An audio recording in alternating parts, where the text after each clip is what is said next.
Hello, welcome back to this channel where we're going through the book Daily Reflections, Alcohol Anonymous Members for one member to another member.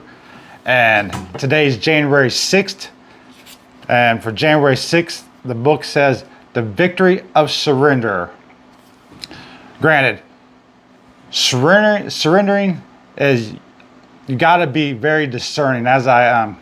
As yesterday's video calls out, you got to discern. And as the previous days before, this is a spiritual awakening where God's putting you on a walk to get your own life set straight. So if you detour off what he says and go surrendering to the wrong people, the wrong situations, because this is where today's going to be a little tough one. So I'm just going to jump right in, then I'll go explain myself.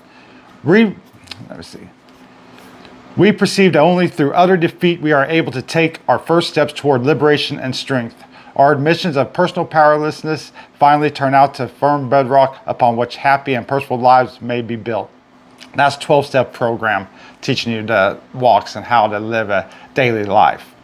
Because as the book does say, it's a one day at a time. And as my channel is, it's one day at a time. So now this is one member to another member.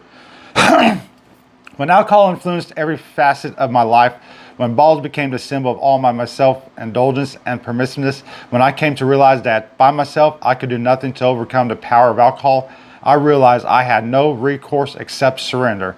In surrender, I found victory. Victory over my selfish self-indulgence, victory over my stubborn resistance to life as it was given to me.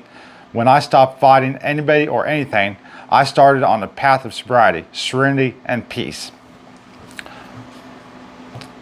Well, I'll try to explain this all in less than a minute, but basically, as I said, you don't want to surrender to the wrong people. And when you begin on the course of Lord God in the very first day, and then you try and detour and sidetrack, you're going to have to surrender to the devil, because that's what you're doing. You're compromising by January 4th and 5th and 6th. You're compromising to the devil rather than standing as an overcomer. Because I have a friend who was alcohol for more than I want to say about 50 years of his life. He was alcoholic, and then he just gave it up one day. And that's what willpower does. It isn't powerlessness. It isn't surrender. It's taking hold of what Lord God give you, and as the guy said, it's overcoming it. So you ain't all this selfish indulgence. You're just going to change one vice to another vice, as I said in the beginning, if you're not discerning and you're not careful with yourself.